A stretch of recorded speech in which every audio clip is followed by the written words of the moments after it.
오늘은 성례주일로 우리가 성찬을 앞두고 이 성찬이 우리에게 보여주시는 의미에 대해서 잠깐 살펴보도록 하겠습니다. 오늘 본문 22장 14절로 16절 말씀 우리 한 번 더 읽어보겠습니다. 시작. 때가 이르매 예수께서 사도들과 함께 앉으사 이르시되 내가 고난을 받기 전에 너희와 함께 이 유월절 먹기를 원하고 원하였노라. 내가 너희에게 이르노니 이 유월절이 하나님의 나라에서 이루기까지 다시 먹지 아니하리라 하시고 아멘. 여러분 오늘 본문에 보시면 예수님이요 이 유월절 식사를 제자들과 하시기를 간절히 원하시고 사모하시는 것을 볼 수가 있습니다. 우리가 앞서 7절부터 13절까지 살펴본 것처럼 예수님은 이 유월절 식사를 정말 친히 준비하시고 미리 사람들을 구해 놓으시고 미리 이 장소까지 섭외 놓은 것을 볼 수가 있습니다. 그런데 이 유월절이 얼마나 특별하냐면 오늘날 이 유월절의 마지막 식사 이후에 다시는 제자들도 예수님도 이 유월절 식사를 하지 않을 것이다 라고 그렇게 말씀하고 있습니다. 그야말로 마지막 최후의 만찬을 제자들과 함께 하시겠다라고 말씀하고 있는 것입니다. 여러분 이 유월절이라는 것은 유월 한자로 넘어가다라는 뜻을 갖고 있습니다. 바로 죽음의 전사가 넘어갔다. 여러분 이스라엘 백성들이 정말 이집트에서 400년 동안 종살이를 하면서 끊임없는 압제와 고통 가운데 몸부림치며 하나님께 탄원할 때 하나님께서 그 기도를 들으시고 애굽의 10가지 재앙을 내리시면서 그렇게 이스라엘 백성들을 구출해 내셨습니다. 여러분 이스라엘 백성들이 400년 종살이를 끝내기 위해서 10가지 재앙이나 필요했다는 것을 우리가 기억해야 합니다. 여러분 한 사람이 구원을 받고 하나님의 그 은총의 땅에 들어가기까지 10가지 재앙이 정말 필요할 만큼 그렇게 악의 권세가 흑암의 권세가 꽉 붙들고 있다는 겁니다. 그런데 10번째 재앙이 무엇이었습니까? 죽음의 천사를 보내셔서 이집트의 모든 첫째 난 것 사람은 말할 것도 없고 짐승들까지도 첫째를 다 죽이시는 죽음의 재앙을 허락하셨을 때 어린 양의 피를 문설주에 바르고 있는 그 집은 죽음의 천사가 넘어갔다라고 해서 유월절이라는 절기를 이스라엘 백성들이 가장 중요하게 여겼고 이 유월절 절기를 1년의 새 정월 첫 하루로 만들어서 매년 1월 1일 매년 시작되는 것이 유월절 절기를 지키면서 시작하도록 만들었어요. 그래서 유월절마다 이 어린 양의 피로 구원을 받은 것을 기억하며 이 어린 양의 고기를 먹고 식사를 나누면서 바로 유월절 절기를 지켰습니다. 그러므로 이스라엘 백성들은 이 유월절에 바로 자기 민족의 조상들이 구출을 받고 구원받은 것을 감격하고 기뻐하며 감사하는 절기가 바로 유월절입니다. 그런데 오늘 본문에서 예수님은 더 이상 유월절 어린 양을 먹는 식사를 하지 않을 것이다 라고 말씀해요. 그 이유가 무엇일까요? 결론적으로 말씀드리면 예수님께서 이제 십자가에서 친히 유월절 어린 양이 되셔서 그 보혈의 피를 흘려주시고 그 보혈의 피를 바른 하나님의 자녀들 하나님의 백성들에게는 죽음의 천사가 지나가 더 이상 죄와 사망의 권세가 그 흉악의 결박이 끊어지고 이제는 의와 생명의 역사가 그들에게 임할 것을 말씀하고 있는 것입니다. 그러므로 예수님의 이 십자가의 죽으심의 이 희생을 통해서 우리에게 하나님의 놀라운 사랑이 베풀어지고 여러분 오늘 이 성찬을 우리가 시행하기 전에 이 성찬의 의미를 생각할 때 첫 번째는 뭡니까? 예수님이 나를 위해 친히 희생당하시고 자기 생명을 내어주시고 내가 그 엄청난 사랑을 받는 영광스러운 존재라는 것을 기억하시기를 주님의 이름으로 축원합니다. 로마서 5장 8절 말씀 우리 한번 같이 읽어보겠습니다. 나눔지를 보시고 시작. 우리가 아직 주인 되었을 때 그리스도께서 우리를 위하여 죽으심으로 하나님께서 우리에 대한 자기의 사랑을 확증하셨느니라. 아멘. 여러분 상대방이 나를 얼마나 사랑하는지를 무엇을 통해 알 수 있을까요? 저 사람이 나를 위해서 어떤 희생을 치르고 어떤 사랑의 수고를 하는지를 보면 이 사람의 사랑의 정도와 깊이를 알 수 있는 것 아니겠습니까? 예수님이요 아직 내가 예수님의 존재조차도 모르고 정말 여전히 죄 가운데 머물며 죄와 사망의 권세에 정말 고통하고 아파하는 그 순간에 나를 위해 자기의 생명을 내어주시고 십자가에서 죽임당하시며 어린 양의 보혈의 피를 뿌려주시고 나에게 살 길을 만들어주시는 이것이 바로 우리가 사랑받는 확실한 증거다라고 말씀하고 있는 것입니다. 그러므로 여러분, 이 성찬을 통해 내가 얼마나 사랑받는 존재인지를 기억하시고 체험하시길 주님의 이름으로 축원합니다. 두 번째로, 이 성찬은요, 우리에게 주신 이 생명이 무엇인지를 깨닫게 합니다. 여러분, 누가복음 22장 19절로 20절 말씀을 같이 읽어보겠습니다. 19절 20절 시작. 또 떡을 가져 감사 기도하시고 떼어 그들에게 주시며 이르시되 이것은 너희를 위하여 주는 내 몸이라. 너희가 이를 행하여 나를 기념하라 하시고 저녁 먹은 후에 잔도 그와 같이 하여 이르시되 이 잔은 내 피로 세우는 새 언약이니 곧 너희를 위하여 붓는 것이라. 아멘. 예수님이 상을 차려주시고 떡과 잔을 나누어 주시면서 먹고 마시라고 그렇게 말씀하고 있습니다. 그런데 여러분, 이 떡과 잔은 무엇을 의미한다고 예수님이 지금 말씀하고 계십니까?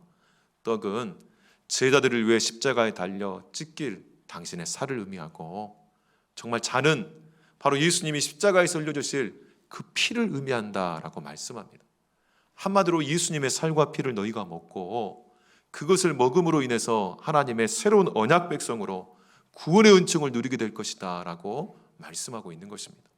여러분, 이것은 마치 사랑하는 어머니가 사랑하는 아들과 자녀들을 모아놓고 따뜻한 밥을 그렇게 준비해 주시고 맛있는 된장국과 정말 진미를 차리셔서 우리에게 먹고 힘내라고 그렇게 사랑을 베풀어 주시는 어머니의 밥상과 같은 그런 분위기를 만들어주고 있습니다. 여러분, 먹는다는 것은 무엇일까요? 여러분, 먹으려면 음식이 준비돼야 되는데 음식이 고기 반찬이든 식물 반찬이든 다 어떻게 됩니까? 바로 먼저 희생을 당해야 돼요. 먼저 죽임을 당하고 곡식이 데쳐지고 또 삶아지고 그렇게 갈아지면서 그렇게 음식으로 준비되기 위해서는 반드시 먼저 죽임을 당해야 되는 것입니다. 예수님이 당신의 살과 피를 먹고 마시라고 말씀하시는 이유가 무엇입니까? 당신이 우리의 음식이 되시고 우리의 음료가 되시기 위해 바로 죽임당하실 것을 미리 말씀하고 있는 것입니다. 여러분, 이 예수님의 이 죽음을 통해 우리가 생명을 얻게 된다는 것을 이 성찬을 통해 경험하시기를 주님의 이름으로 축원합니다.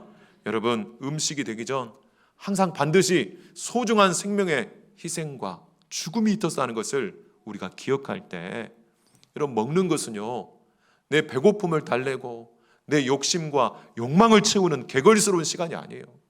요즘 인터넷이랑 TV를 보면 먹방들이 넘쳐나서 정말 그야말로 탐욕스러운 시간이 되는데, 여러분, 우리가 먹는다고 하는 것은 뭐냐면 가장 숭고한 정말 그 희생을 기억하고 정말 그 생명의 소중함을 기억하고 나의 생명을 위해 한 생명이 이미 희생당하고 죽임당한 것들을 기억하며 겸손하게 이 생명의 순환을 기억하고 나도 또 다른 생명을 살리기 위해 헌신하고 희생할 것을 다짐하는 영광스러운 시간이라는 것을 기억하시길 주님의 이름으로 축원합니다. 우리가 성찬을 통해 우리의 신앙행위가 무엇인가를 우리가 생각해야 됩니다.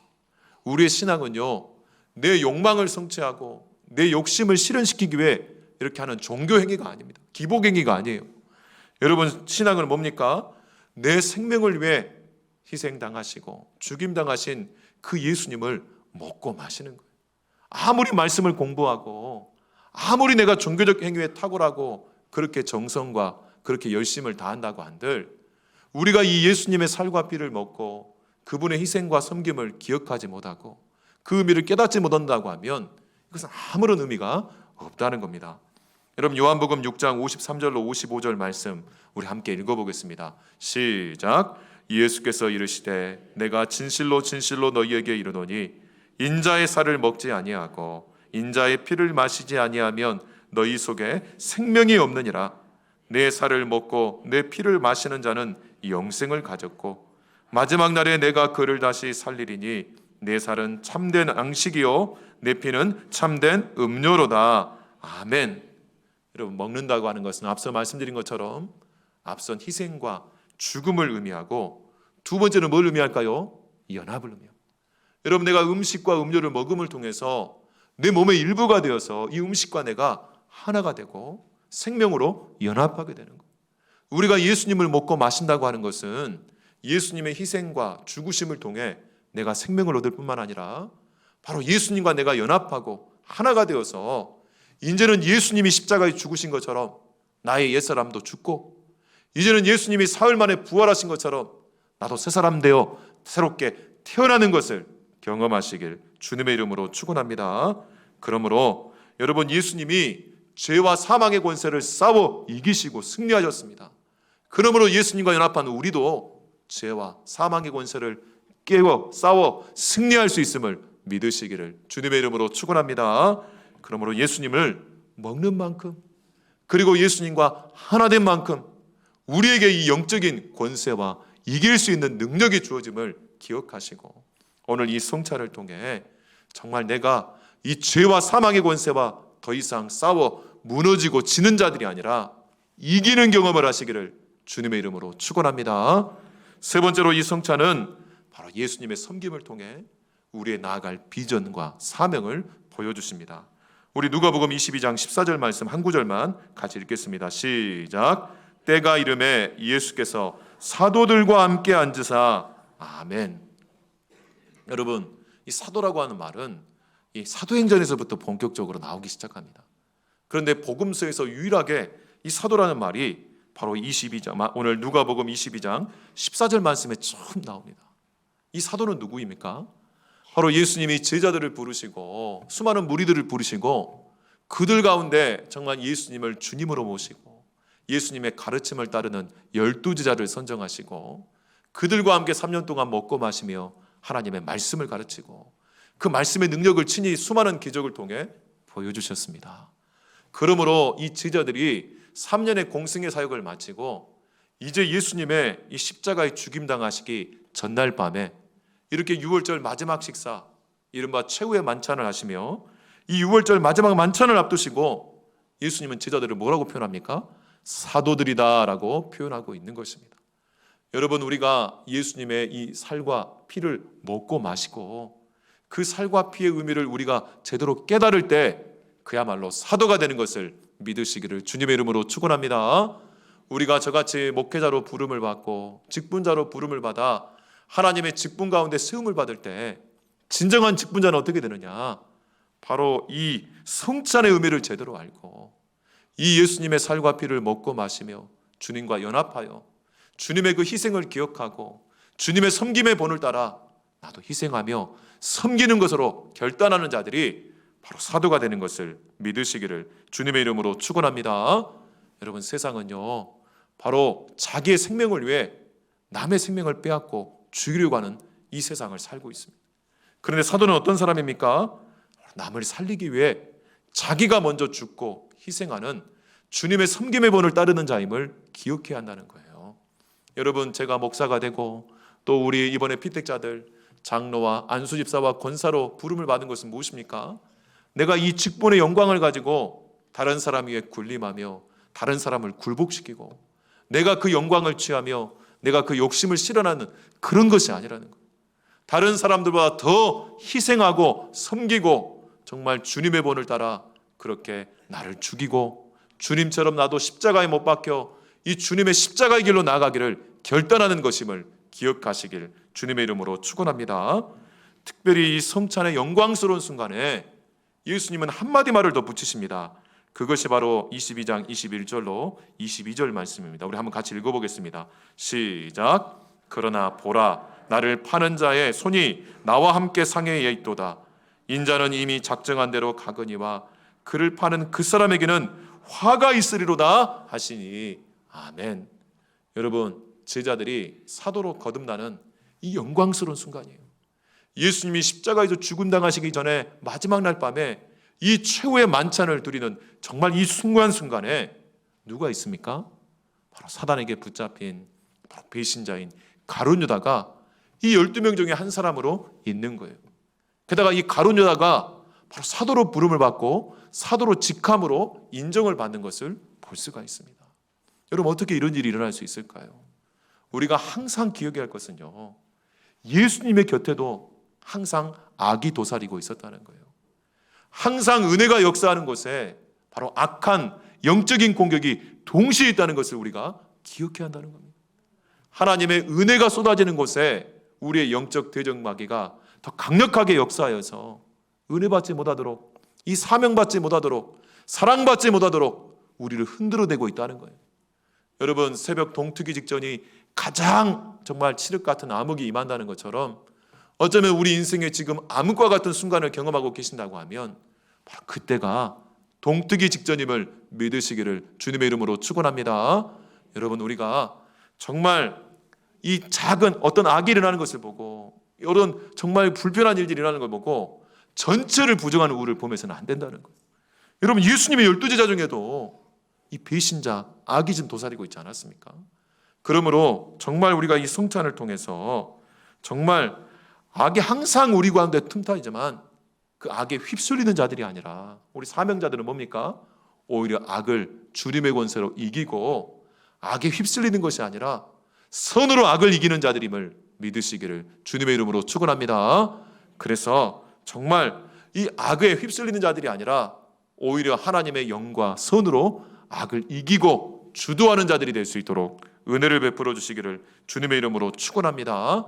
그러므로 사명자들은, 직분자들은 이 성찬의 의미를 알고 그 성찬에 참여하여 주님의 생명을 먹고 마시며 정말 주님과 연합한 자들은 정말 내가 얼마나 사랑받는 자들을 기억하고, 그리고 정말 내게 주신 이 생명이 얼마나 고귀하고 얼마나 큰 희생 가운데 주신 것임을 기억하고 이 주님의 희생과 섬김의 본을 따라 우리도 섬기며 정말 남을 살리기 위해 내 생명을 기꺼이 내어주는 하나님의 축복의 통로, 생명의 통로가 되시길 주님의 이름으로 축원합니다. 오늘 말씀 생각하면서 이 시간 함께 기도하겠습니다. 하나님 아버지, 감사합니다. 오늘 거룩한 성례주를 맞이하여 우리가 성찬을 앞두고 성찬을 통해 우리에게 말씀하시는 그 의미를 온전히 깨닫는 자들이 되게 하여 주시옵소서. 그리하여 그 의미를 깨닫지 못하고 먹고 마시며 우리 죄를 먹고 마시는 자가 아니라 정말 하나님이 주시는 그 의미를 온전히 깨닫고 정말 하나님이 주시는 은혜와 능력 가운데 새롭게 일어나는 자들이 되게 하여 주시옵소서. 그래 우리에게 승리의 경험, 정말 이기는 경험, 부흥의 경험을 허락하여 주시고 주님과 함께 승리하는 역사가 일어나게 하여 주시옵소서. 모든 것 감사드리며 예수님 이름으로 기도하옵나이다. 아멘.